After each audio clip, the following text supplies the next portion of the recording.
Mike. Thank you. Providing care and hope after tragedy. The American Red Cross has responded to over 50 disasters in the first 2 months of 2025.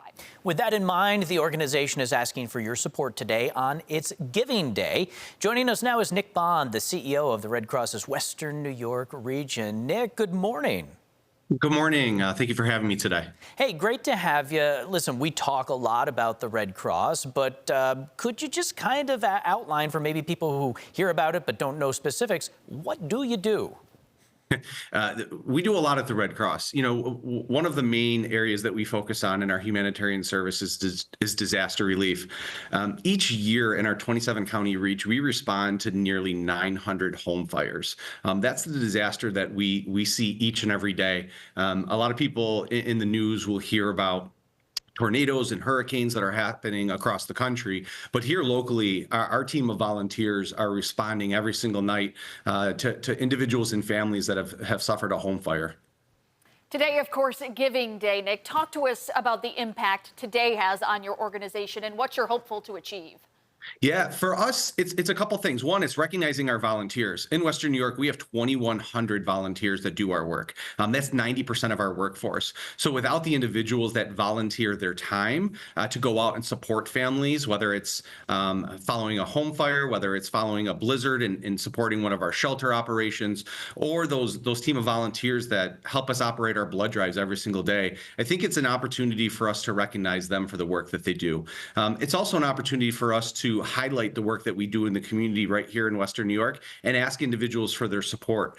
We would love for people to make a financial donation to help support the work that we do. When we respond to a home fire, one of the things that we do is we bring them a preloaded credit card so that they're able to get a hotel, they're able to get food, they're able to get water, they're able to find their immediate needs and help support them in that time. And that takes dollars and resources. So we would ask people to please consider a donation today to the American Red Cross.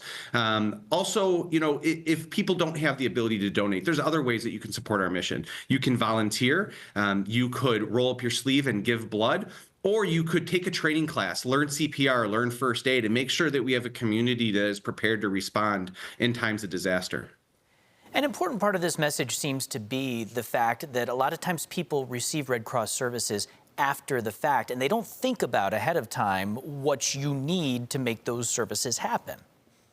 Yeah, I mean, especially when we think about a shelter operation, you know, every single year we open shelters during the winter months and during flooding in Western New York. And when we do that, it's not like we're buying the supplies and taking them.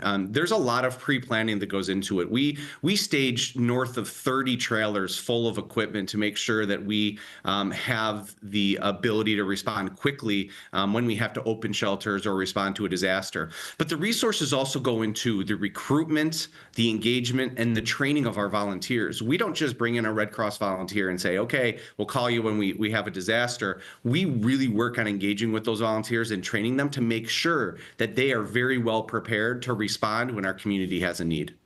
Well, I've been on those scenes, you know, of a fire or another disaster and seeing the impact that the American Red Cross has as they greet some victims going through very difficult times.